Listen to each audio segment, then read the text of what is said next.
जय हिंद। कैसे हैं आप सभी? आशा करता हूँ बहुत ही अच्छे होंगे। इस वीडियो में हम आपके लिए लेकर आए साइंस जीके से 50 अति महत्वपूर्ण प्रश्न। ये ऐसे प्रश्न हैं जो बार बार एग्जाम में पूछते हैं। चलिए वीडियो की शुरुआत करते हैं। देखते हैं पहला क्वेश्चन क्या है। पहला क्वेश्चन है, राष्ट्रीय रसायन प्रयोगशाला कहाँ पर स्थित है? तो राष्ट्रीय रसायन प्रयोगशाला जो स्थित है वह आपके पुणे में स्थित है। मानव नेत्र की स्पष्ट न्यूनतम दूरी क्या होती है? तो मानव नेत्र की स्पष्ट न्यूनतम दूरी जो होती है वह 25 सेंटीमीटर होती है। विटामिन डी का प्रमुख सूत्र क्या होता है? तो विटामिन डी का प्रमुख सूत्र जो होता है वह सूर्य का प्रकाश होता है।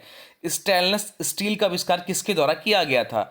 स्टेनलेस स्टील का आविष्कार किसके द्वारा किया गया था? तो हैरी बियरले के द्वारा किया गया था। भाभा परमाणु अनुसंधान केंद्र कहाँ पर स्थित है? तो भाभा परमाणु अनुसंधान केंद्र जो स्थित है मुंबई के ट्राम्बे में स्थित है।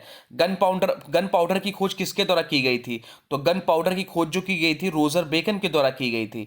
विटामिन सी का रासायनिक नाम क्या है? तो विटामिन सी का रासायनिक नाम जो है एस्कॉर्बिक एसिड है।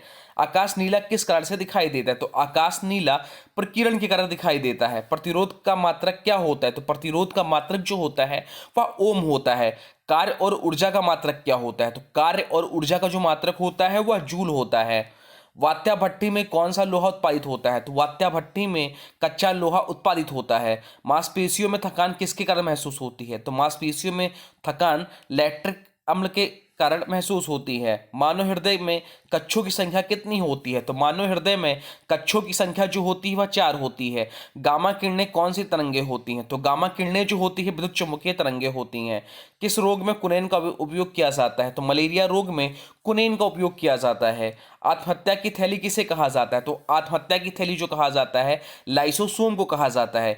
जीन शब्द का प्रतिपादन किसके द्वारा किया गया था? तो जीन शब्द का प्रतिपादन जोहानसन के द्वारा किया गया था। विटामिन की खोज किस वर्ष की गई थी? तो विटामिन की खोज 1911 में हुई थी। माइक्रोकांडिया की खोज किसके द्वारा की गई थी? तो माइक्रोकांडिया की खोज रॉबर्ट अल्टमैन के द्वारा की गई थी। सबसे लंबा वृक्ष कौन सा है? तो सबसे लंबा वृक्ष जो है सिकोया वृक्ष है।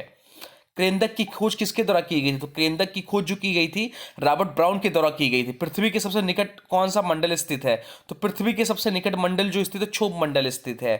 केंद्रीय तंबाकू अनुसंधान केंद्र कहाँ पर स्थित है? तो केंद्रीय तंबाकू अनुसंधान केंद्र जो स्थित है राजमुंदरी में स्थित है। दूध में कौन सी शर्करा होती है? तो दूध में लैक्टोज शर्करा होती है। सबसे भारी धातु कौन सी होती है? तो सबसे भारी धातु जो होती है ओस्मियम होती है। और अनुवांशिकी के जन्मदाता के नाम से किसे जाना जाता है? तो अनुवांशिकी के जन्मदाता के रूप में ग्रेगर जान मेंडल को जाना जाता है। टिटनेस के शरीर का कौन सा अंग क्षतिग्रस्त होता है? तो टिटनेस से शरीर का तंत्रिका तंत्र प्रभावित होता है। धड़कन को नियंत्रित किसके द्वारा किया जाता है? तो धड़कन को नियंत्रित जो पेसमेकर के द्वारा किया जाता है।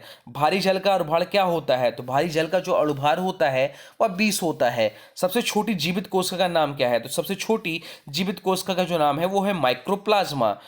क्यूरी किसकी इकाई है? तो क्यूरी जो है रेडियोधर्मिता की इकाई है।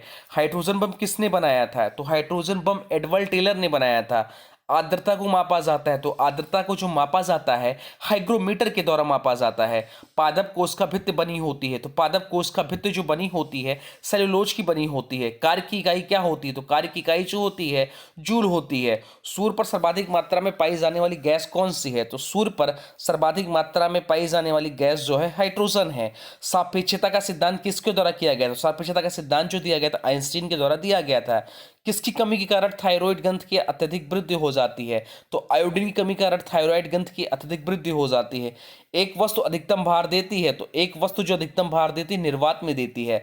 सौर विकिरण का मापन किया जाता है, तो सौर विकिरण का मापन जो किया जाता है पायरोमीटर के द्वारा किया जाता है। हीटर में किस धातु का तार होता है? तो हीटर में निक्रोम का तार बना होता है। लाल रक्त कणिकाओं का निर्माण हमारे शरीर में कहाँ पर होता है? तो लाल रक्त कणिकाओं का हमारे शरीर में जो निर्माण होता है वो अस्थिमज्जा में होता है। पानी का अधिकतम घनत्व क्या होता है? तो पानी का अधिकतम घनत्व जो होता है 4 डिग्री सेल्सियस होता है। निकट दृष्टि दोष दूर करने के लिए किसको उपयोग किया जाता है? तो निकट दृष्टि दोष दूर करने के लिए अवतल लेंस का प्रयोग किया जाता है।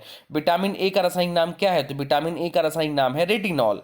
कौन सा एक ऊष्मा का सबसे अच्छा चालक है? तो पारा जो है ऊष्मा का एक सबसे अच्छा चालक है। एथलीट फुट रोग का कारण है, तो एथलीट फुट रोग का कारण जो है कवक है। विटामिन ए मानव शरीर के किस अंग में संग्रहित होता है? तो विटामिन ए मानव शरीर के लीवर अंग में संग्रहित होता है। विकास के सिद्धांत का जनक किसे कहा जाता है? तो विकास के सिद्धांत का जनक जो कहा जाता है डार्विन को कहा जाता है। हवा में ध्वनि की गति कितनी होती है? तो हवा में ध्वनि की गति जो होती है 331 मीटर प्रति सेकंड होती है। अब आज की वीडियो से क्वेश्चन है, इसका राइट आंसर आप लोग कमेंट बॉक्स में बताना है। आज की वीडियो से क्वेश्चन है, सापेक्षता का सिद्धांत किसके द्वारा दिया गया था? सापेक्षता का सिद्धांत किसके द्वारा किया गया था? इसका जो भी राइट आंसर होगा कमेंट बॉक्स में जरूर बताएगा। हाँ, अभी तक आपने वीडियो को लाइक नहीं किया है तो प्लीज वीडियो को लाइक कर दीजिए, वीडियो किसी स्टडी ग्रुप में शेयर भी कर दीजिए और अभी तक चैनल को सब्सक्राइब नहीं किया तो प्लीज चैनल को सब्सक्राइब भी कर लीजिए। तो चलिए मिलते हैं नए वीडियो में, तब तक के लिए जय हिंद, जय भारत, वंदे मातरम। थैंक्स फॉर वॉचिंग नन क्लासेस।